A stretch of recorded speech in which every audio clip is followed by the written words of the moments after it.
Sejam bem-vindos ao nosso canal. Nós queremos pedir a todos vocês, se possível, se inscrevam no nosso canal e nos ajude a crescer.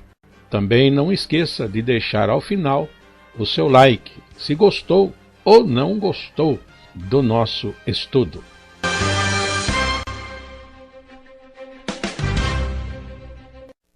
O programa a seguir é de inteira responsabilidade de seus idealizadores e apresentadores.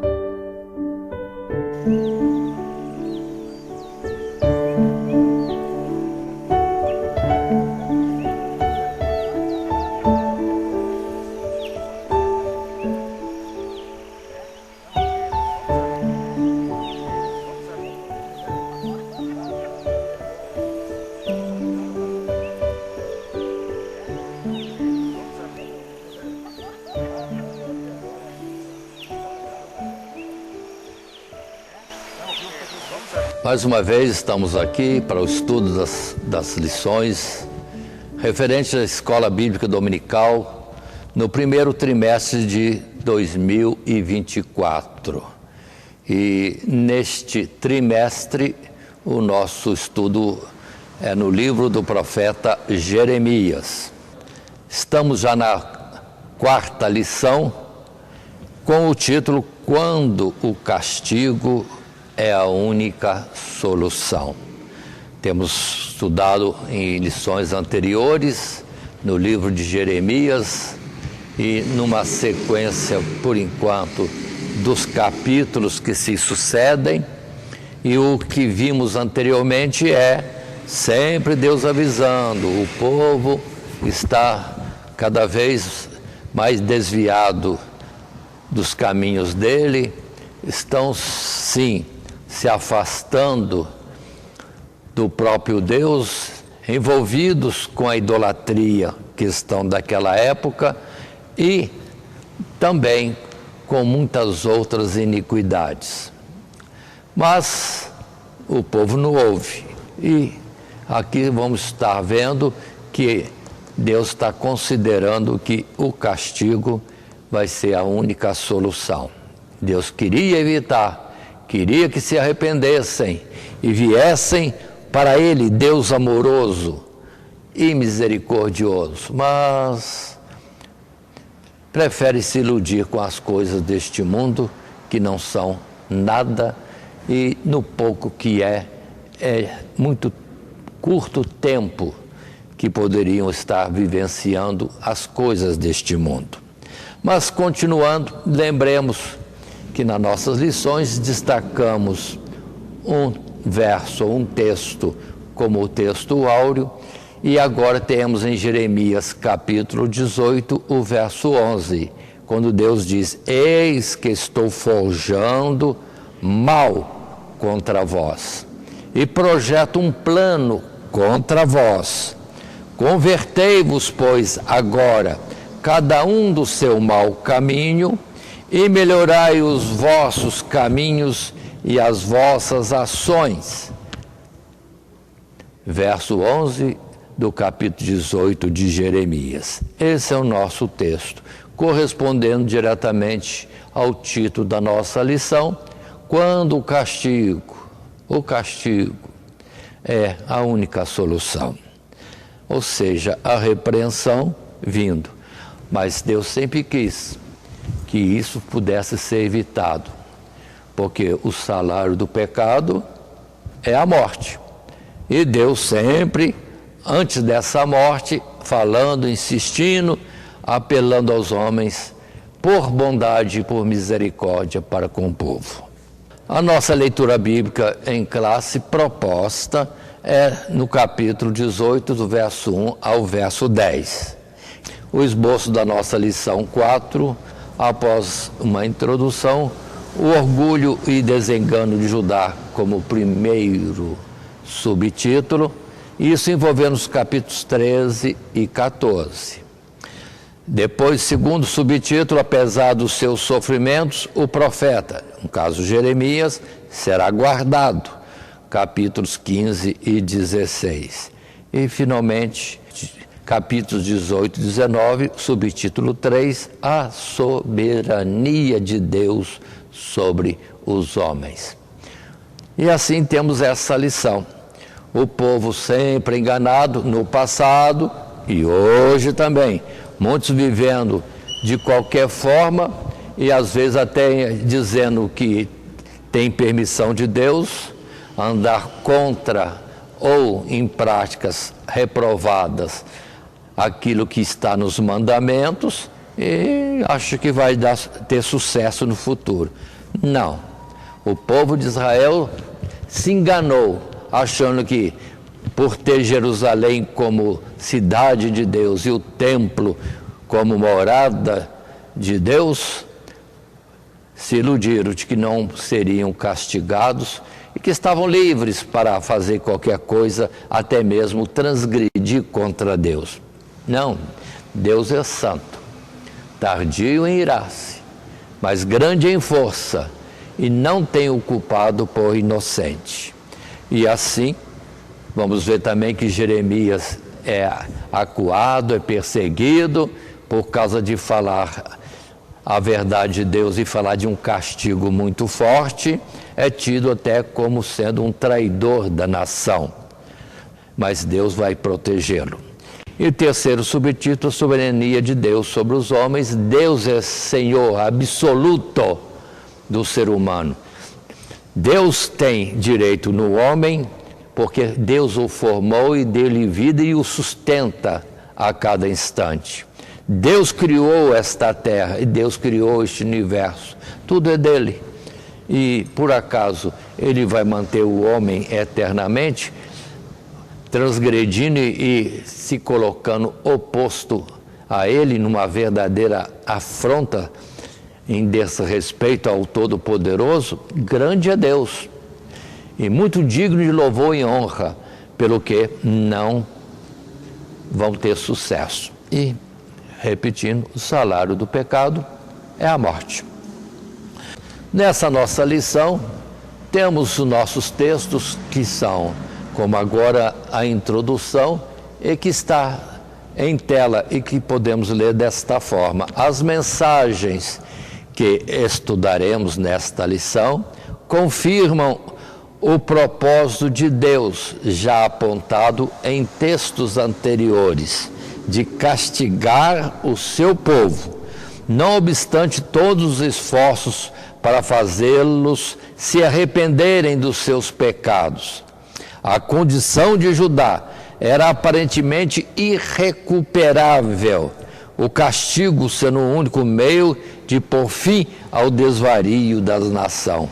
Muitas considerações já feitas nos estudos ou no estudo dos primeiros capítulos de Jeremias poderiam ser repetidas, mas sem proveito. Mas ao invés disso, procuraremos destacar novos aspectos dessas mensagens que, do mesmo modo, contribuirão para a nossa edificação e crescimento no conhecimento de Deus, e de nós mesmos, porque é importante sabermos quão falhos somos e quantas vezes temos o nosso coração endurecido e precisamos dar atenção mais àquilo que Deus tem falado ou deixado registrado nas Escrituras, os seus mandamentos, os seus estatutos. Muito bem, e conforme dissemos, a nossa lição de hoje vai envolver os capítulos 13 a 19, dentro dos 3 subtítulos que já anunciamos. E, na verdade, com esta situação drástica, o povo será, sim, castigado, porque outra solução Deus não vê, sendo que o povo rejeitou a todos os conselhos e a todas as expressões de misericórdia e longanimidade de Deus para que não fossem destruídos. Então, o mal virá, porque eles mesmos assim escolheram. Assim, nossos 3 subtítulos que temos à frente são o orgulho e o desengano de Judá, Apesar dos sofrimentos, o profeta será guardado, a soberania de Deus sobre os homens. Aqui, atenção, de que agora iniciamos no capítulo 13 e 14, esse subtítulo, primeiro, o orgulho e o desengano de Judá. O povo está enganado no caminho que escolheram. E assim, num primeiro parágrafo desse primeiro subtítulo, o orgulho e o desengano de Judá, temos em tela o texto que diz, no capítulo 13, encontramos o profeta se envolvendo com a mensagem de Deus, em aspecto já conhecido em outros profetas. Jeremias é instruído por Deus a comprar e utilizar um cinto, certamente à vista do povo, e depois levá-lo até o Eufrates e enterrá-lo próximo às águas do rio. Depois de muito tempo, o profeta é ordenado a voltar ao local, desenterra o cinto e ei-lo apodrecido e imprestável. Então, o Senhor desvenda o significado simbólico e profético desse ato. Do mesmo modo, farei apodrecer a soberba de Judá. É que está no verso 9 do capítulo 13. Assim, como um cinto atado aos lombos, Judá havia desfrutado de íntima comunhão e sido muito útil para Deus, mas a desobediência do povo havia transformado o que deveria ser motivo de honra em pretexto para a soberba. Nada mais poderia abater essa soberba, senão o cativeiro além do rio Eufrates, onde, reduzidos a nada, seriam como havia se tornado inúteis para Deus. Então, nessa nossa lição, temos representações em que Deus usa o profeta para agir em alguma coisa, e o seu procedimento era como uma representação teatral, mas era verdade, mas falava em figura daquilo que Deus certamente estaria fazendo. E este é o primeiro ponto no capítulo 13, onde os primeiros versos, de 1 em diante até o 11, colocam para nós esta história simples, direta, que diz para nós, observem bem,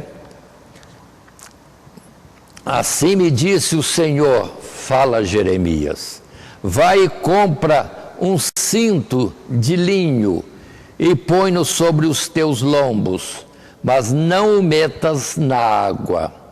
E comprei o cinto, conforme a palavra do Senhor, e o pus sobre os meus lombos.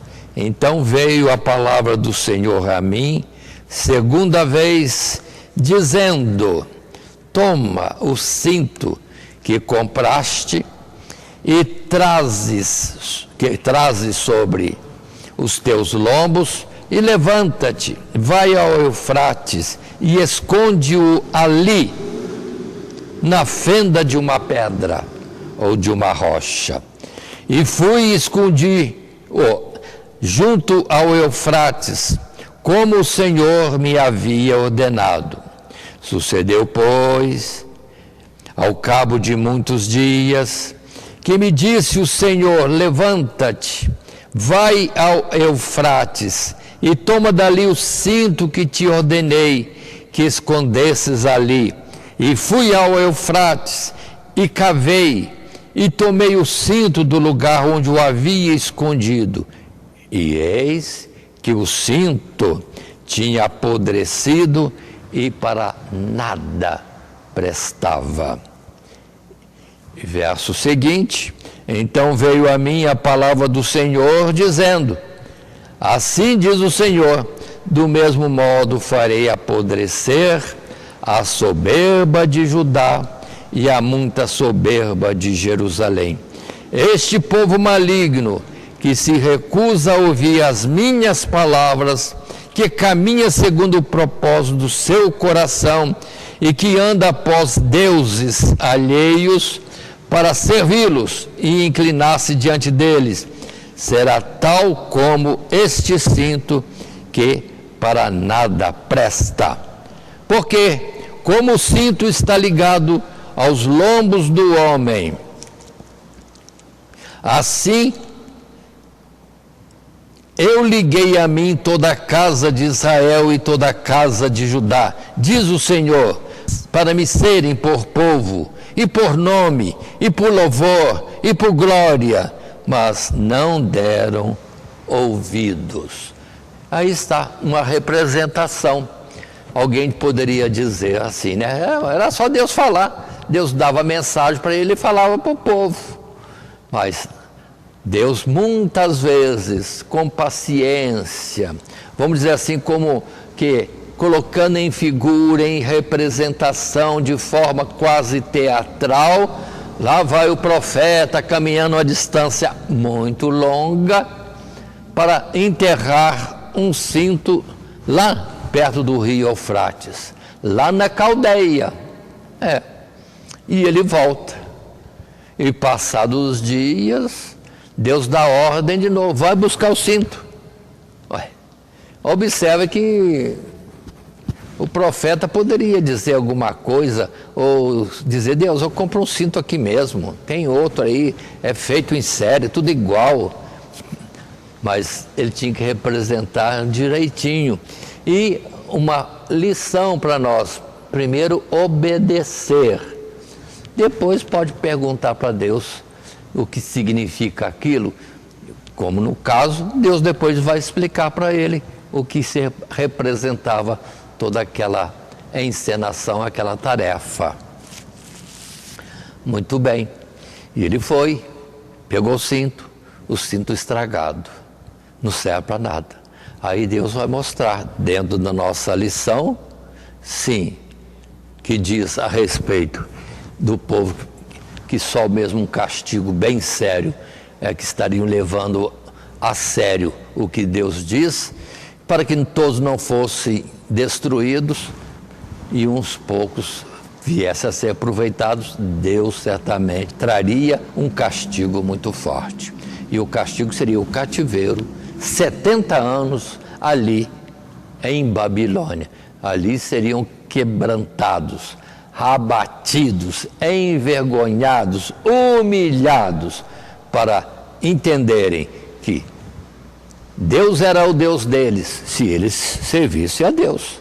Mas eles querendo andar de qualquer forma, a título às vezes, ou orgulho de dizer que somos filhos ou povo de Deus, e não andando certo, Deus não os aceitou, iria castigá-los, e era dessa forma. Mas lembre-se, esta forma representativa que Deus faz com que Jeremias venha a atuar é muito comum nas Escrituras. Deus não só fala, como traz um procedimento de figura. No segundo parágrafo, temos uma nova situação. E a palavra vai dizer para nós a respeito, no capítulo 13 mesmo, de outra atuação de Deus. Podemos estar considerando alguns fatos, como verso 12 traz para nós, pelo que disse-me esta palavra, assim diz o Senhor, Deus de Israel, todo odre se encherá de vinho e dir-te-ão, não sabemos nós muito bem que todo odre se encherá de vinho?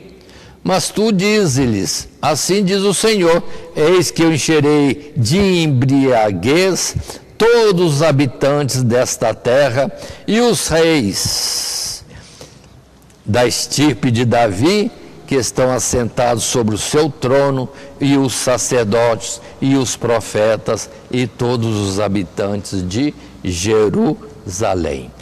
E no segundo parágrafo, nós temos o texto que diz para nós, e está em tela, uma segunda mensagem ilustra como o povo de Judá estava tão confiado de que o castigo não o alcançaria, que a parábola do profeta, todo odre se encherá de vinho, é recebida como uma declaração positiva de que Judá teria ainda maior alegria e deleite. Mas aqui o odre se enchendo de vinho falava ou aludia ao torpor e embriaguez moral ou espiritual do povo, que como castigo pela sua impenitência seria ainda maior quanto mais se aproximasse o castigo, de tal modo que quando chegasse o tempo, os pecadores seriam apanhados como ébrios, embriagados em uma noite escura. Notemos que ainda neste capítulo encontramos apelos ao arrependimento, ao mesmo tempo em que é cada vez maior a desesperança com um povo intrinsecamente maligno. Aí vem a expressão: pode o etíope mudar a sua pele, ou o leopardo as suas manchas? Nesse caso também, vós podereis fazer o bem, sendo ensinados a fazer o mal? Ou seja, vocês não mudam, vocês têm a mesma dureza de coração e um coração perverso e enganoso. Pronto. É o que Deus fala com eles neste assunto do odre, que eles, na verdade, aí vamos para os nossos versos, no capítulo 13, 12 e 13 que eu li, em que Deus está falando que eles todos vão estar embriagados, ou seja, sem controle das coisas, sem o poder de exercer a inteligência, o equilíbrio ou a moderação. Vão estar como embriagados no momento em que virá aquela grande destruição que Deus está anunciando e há bastante tempo. Não se convertem, então de repente, no momento que não esperavam, ainda como que embriagados no seu cotidiano de desvio de procedimentos errados, vão ser pegos quase que com a mão na massa, na idolatria, na violência, nos adultérios, na opressão dos mais desfavorecidos. Virá para eles desta forma. Por isso que temos ainda nesse texto os versos 16 e outros que estão agora em tela, que dizem para nós, verso 16: dai glória ao Senhor vosso Deus, antes que venha a escuridão, e antes que tropecem vossos pés nos montes tenebrosos, antes que esperando vós luz, ele a mude em sombra de morte e a reduza à escuridão. Verso 20 a 22, ainda o Senhor falando a este povo, numa insistência constante, misericordiosa, para que se arrependam e não venham a ser destruídos. Verso 20, levantai os olhos e vede os que vêm do norte. Onde está o rebanho que se te deu e as ovelhas da tua glória? Que dirás quando puser os teus amigos sobre ti como cabeça, se foste tu mesmo que contra ti os ensinaste? Porventura não te ou tornarão as dores como a mulher que está de parto? Quando, pois, disserem no teu coração, por que me sobrevieram estas coisas? Pela multidão das tuas maldades te descobriram as tuas fraldas e os teus calcanhares sofrem violentamente. E o verso 23 por último: pode o etíope mudar a sua pele, ou o leopardo as suas manchas? Neste caso também vós podereis fazer o bem, sendo ensinados a fazer o mal? Ou seja, é uma coisa que naturalmente, numa comparação de impossibilidades naturais deste mundo, assim para Deus, Deus os tinha como aqueles que estavam designados, marcados, viciados e cegos, andando no mesmo caminho, levava à sua própria destruição, ao abismo de escuridão. Aí está esse primeiro subtítulo, o orgulho e o desengano de Judá, e eles enganados ou entorpecidos, como que embriagados. Continuando um terceiro parágrafo, agora indo para o capítulo 14, o mesmo assunto, o orgulho e o desengano de Judá. O texto em tela diz: a mensagem do capítulo 14 se dá no contexto de uma grande seca que havia se abatido sobre a terra, provocando grande sofrimento tanto a homens como a animais pela falta de água e comida. O profeta reconhece o castigo de Deus e não nega os pecados de Judá que haviam atraído tamanha repreensão. Mas, comovido com a aflição do seu povo, suplica pela misericórdia do Senhor Deus. O Senhor Deus responde, mas no sentido de que não o socorreria e seria em vão Jeremias interceder por eles, ao que o profeta alega que o povo era enganado pelos profetas, falsos profetas, que o faziam acreditar que haveria paz.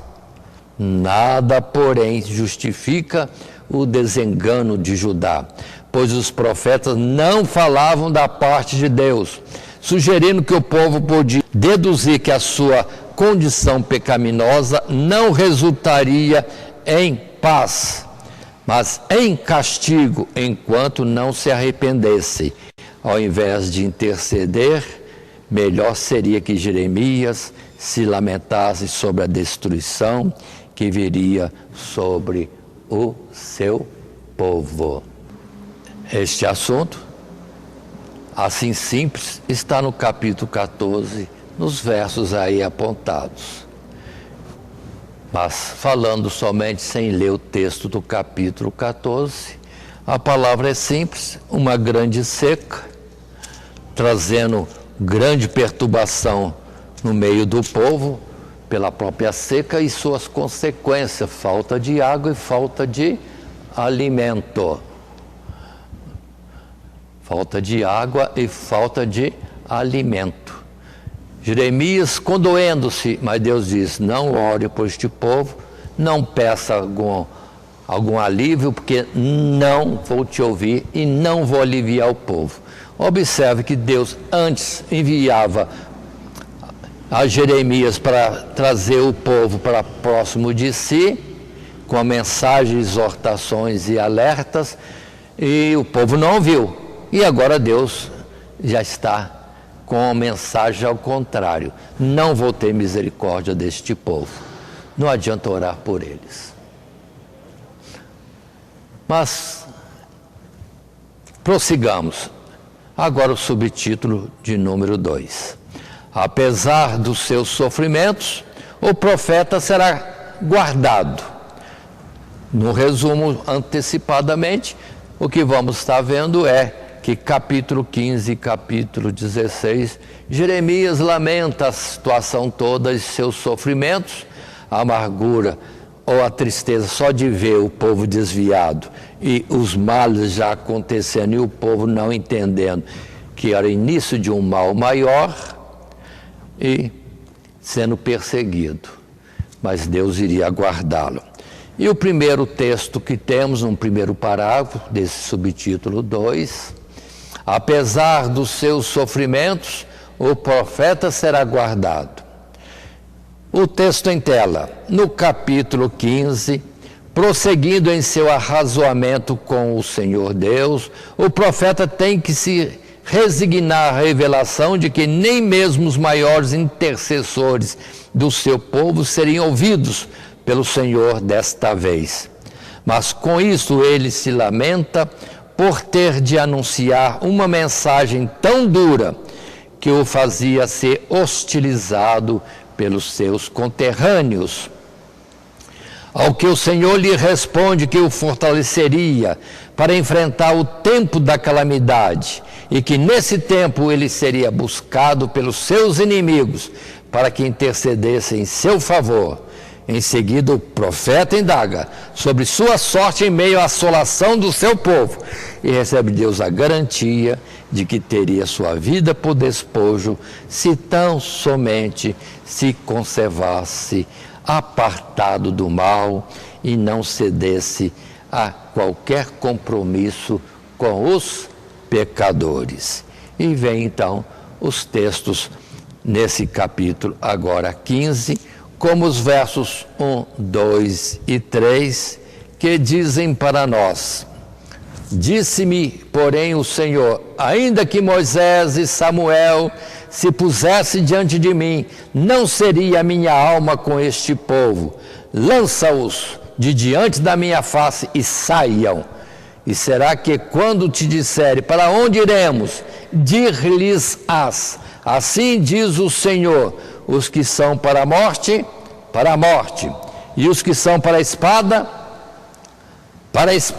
e os que são para a fome, e os que são para o cativeiro, porque visitarei com 4 gêneros de males, diz o Senhor, com a espada para matar e com cães para os arrastarem e com as aves dos céus e os animais da terra para os devorarem e destruírem. Deus não tendo misericórdia de forma nenhuma deste povo. Verso 10 ainda diz: ai de mim, diz o profeta, ai de mim, minha mãe, porque me deste à luz homem de rixa e homem de contenda para toda a terra. Nunca lhes emprestei com usura, nem eles me emprestaram a mim com usura, e todavia cada um deles me amaldiçoa. E 11, disse o Senhor, de certo que te fortalecerei para bem, e no tempo da calamidade, e no tempo da angústia, farei que o inimigo te dirija súplicas. Pronto, aí está Deus respondendo ao profeta e falando da sua atuação para ajudá-lo em meio a toda a controvérsia daquele momento. E indo em diante, deixando outros versos mais desse mesmo capítulo, que também argumentam e reforçam esta mensagem, vamos para o segundo parágrafo, nesse subtítulo 2, ainda, apesar do seu sofrimento, o profeta será guardado. Mas, observe bem o que está nesse capítulo a seguir, que é o nosso capítulo 16. Quando assim, e aí em tela está escrito, a fim de ilustrar as calamidades que se abateriam sobre a nação, o Senhor mais uma vez toma o profeta e suas ações como exemplo, impondo-lhes restrições particulares, seja para que este não se casasse nem tivesse filhos, em alusão à morte pela espada e pela peste que acometeria os que nascessem na ocasião que Judá fosse assolada, para que ele não frequentasse casas de luto, com isso sinalizando a chegada de um tempo em que os mortos não teriam quem os pranteasse, nem os enterrasse ou sepultassem, tampouco frequentasse casa de festa e banquete, em sinal de que o Senhor faria cessar todo motivo de alegria e comemoração no meio daquele povo assim tão rebelde. E essas palavras vemos no capítulo 16, em vários versos aí colocados, mas leamos somente os versos 2 a 4 que dizem: e veio a mim a palavra do Senhor Deus dizendo, esse é o verso 1, e o verso 2, não tomarás para ti mulher, nem terás filhos, nem filhas neste lugar, porque assim diz o Senhor acerca dos filhos, das filhas que nascerem neste lugar, acerca de suas mães que os tiverem, e de seus pais que os gerarem nesta terra. Morrerão, diz o verso 4, de calamidades dolorosas, e não serão pranteados, nem sepultados, servirão de esterco para a terra, e pela espada e pela fome serão consumidos os seus cadáveres. Servirão de mantimento às aves do céu e aos animais da terra. Assim também nos versos 5 a 7, depois 8 a 9, vai falar para não comparecer em lugar de luto, chorar pelos mortos daqueles momentos, para ser símbolo de que depois não haveria também choro nem velório para os que morressem no dia da calamidade maior. E 8 e 9 também não comparecer a banquete algum. Não há razão para ter alegria, se aproxima-se a destruição daquela nação. Jeremias era o testemunho vivo, antecipando aquilo que certamente viria sobre o povo. Assim entramos no terceiro subtítulo, a soberania de Deus sobre os homens, capítulos 18 e 19, sendo que o capítulo 18 é o texto colocado como leitura bíblica em classe, mas que vamos agora estar nos referindo a ele nesse primeiro parágrafo em tela. Este capítulo 18 de Jeremias se assemelha em muitos aspectos ao seu paralelo em Ezequiel, pois aqui temos um claro testemunho de que Deus é soberano sobre as suas criaturas, ao mesmo tempo em que lida com elas de acordo com a justiça, ilustrando uma lição com a imagem de um oleiro trabalhando sobre o barro. O Senhor compara o seu poder sobre Israel e sobre todas as nações ao do artesão sobre a sua matéria-prima. Tanto um caso como no outro, o destino da obra criada, o vaso, ou Israel, ou qualquer pessoa ou qualquer nação neste mundo, depende da vontade do propósito daquele que o criou, o oleiro ou o próprio Deus, o Deus de Israel. De acordo com a vontade e o propósito de Deus, se o pecador se arrepender e agir em conformidade com a justiça, o vaso preparado para a ira se desfará. Mas caso o homem se desvie da justiça, a obra ou vaso para louvor e salvação é que se desfará nas mãos do oleiro. E de fato, naquela circunstância, era Judá que estava sendo preparada como vaso para a ira. Mas caso se arrependesse, certamente essa obra se desfaria e o povo seria refeito como vaso para louvor. Deus está mudando as situações da nossa vida. Se obedecermos e andarmos nos seus caminhos, Ele é Deus. E mais do que o oleiro, Ele tem poder de modificar a nossa vida para bem.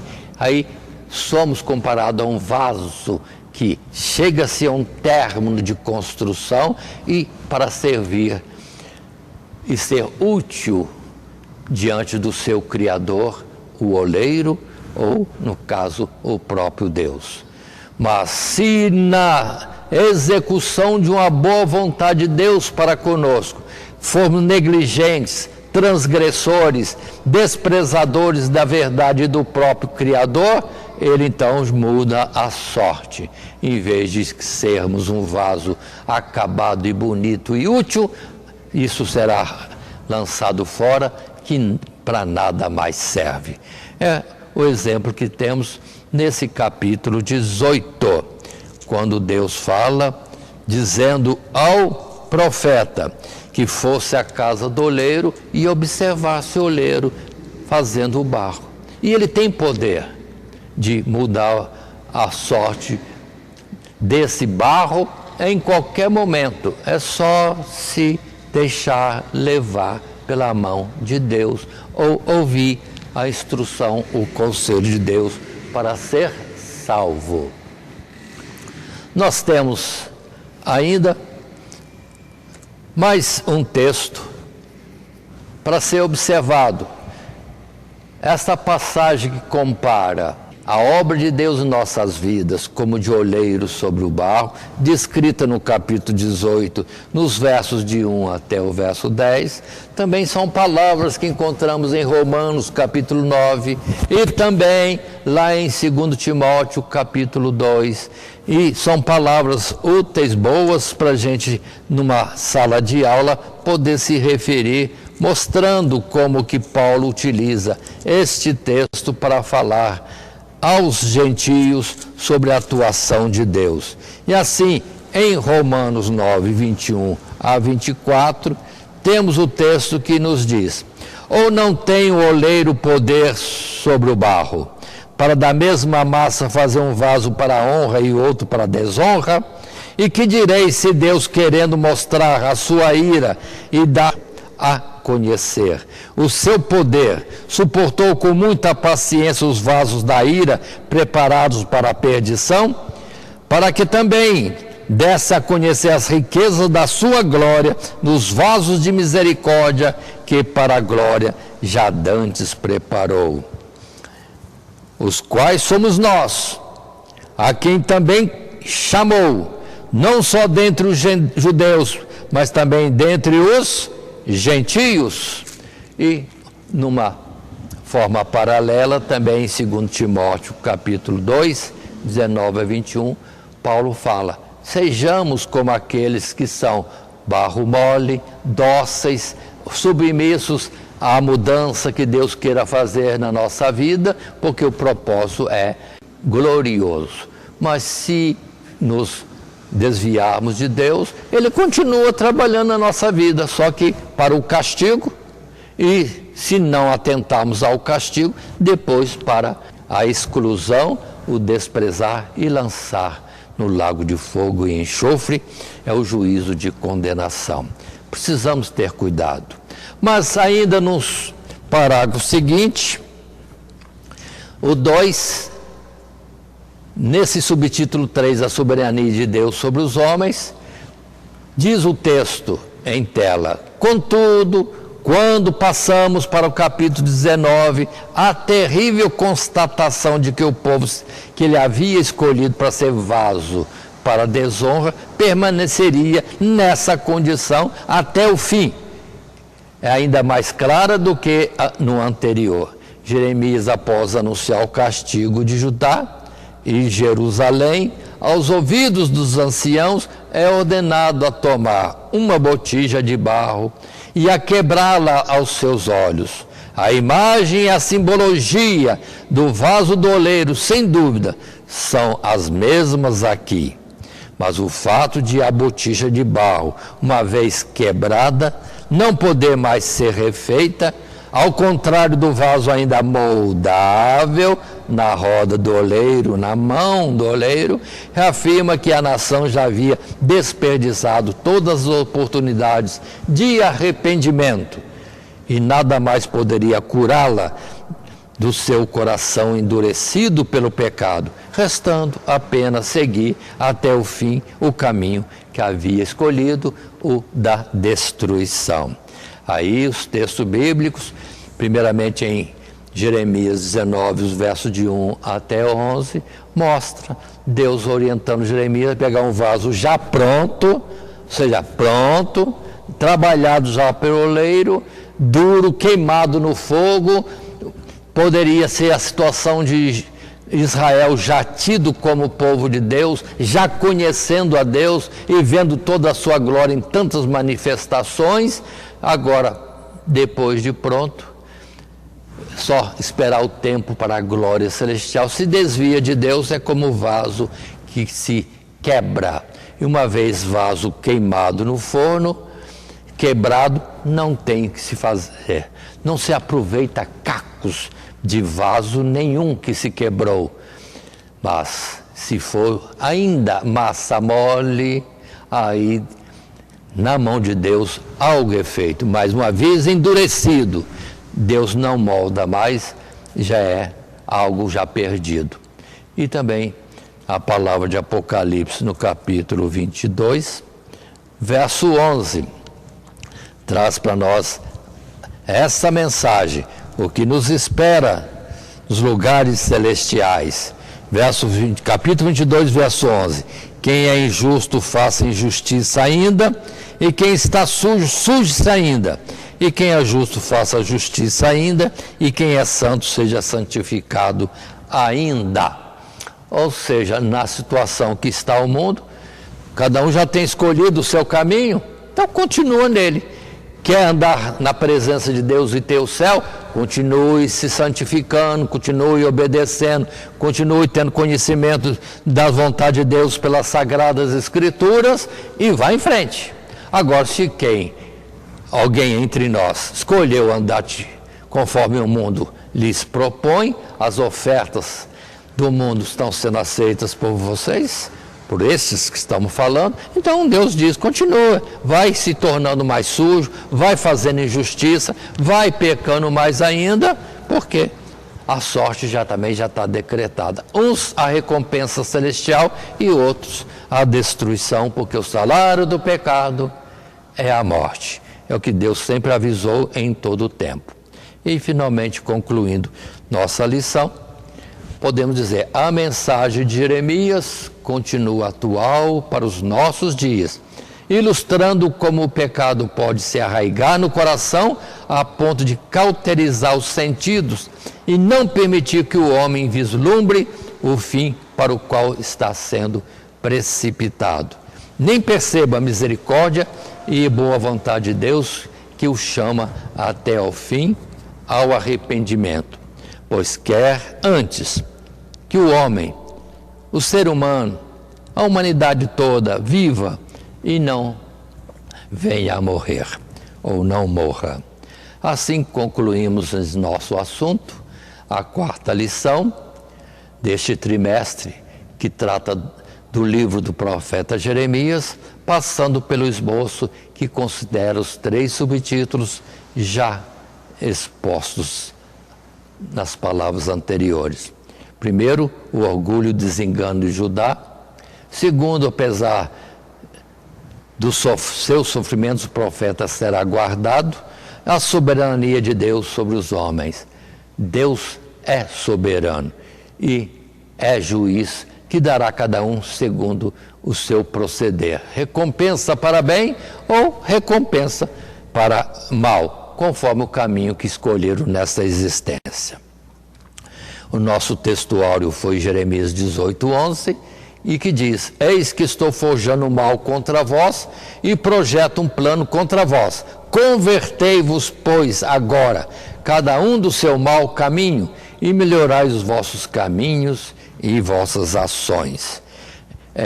Nosso estudo do profeta Jeremias, quando o castigo é a única solução. É assim que Deus nos abençoe. Primeiramente, quero agradecer a todos que sintonizam o nosso canal. Canal voltado principalmente à transmissão, à divulgação da Palavra de Deus. E ao encerrar o estudo desta noite, eu quero pedir a todos vocês, os que ainda não são inscritos em nosso canal, se inscrevam. Se inscrevam. Logo aí embaixo está aí a palavra inscreva-se. Clica nela. Somente isso. Se o estudo desta noite foi do teu agrado, você gostou, você concordou, clica aí no gostei. Gostei. Se você não gostou, é um direito seu. É um direito seu não gostar. Mas você pode manifestar isto. Para nós será importante isso. Saber que alguém não gostou. Clique no não gostei.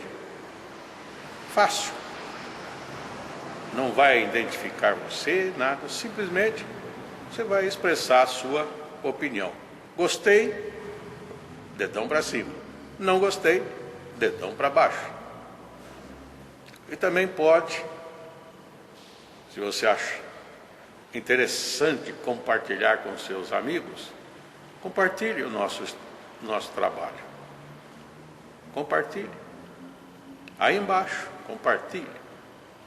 Você pode compartilhar no YouTube, pode compartilhar no Instagram, pode compartilhar no Facebook, pode compartilhar no Messenger, no WhatsApp.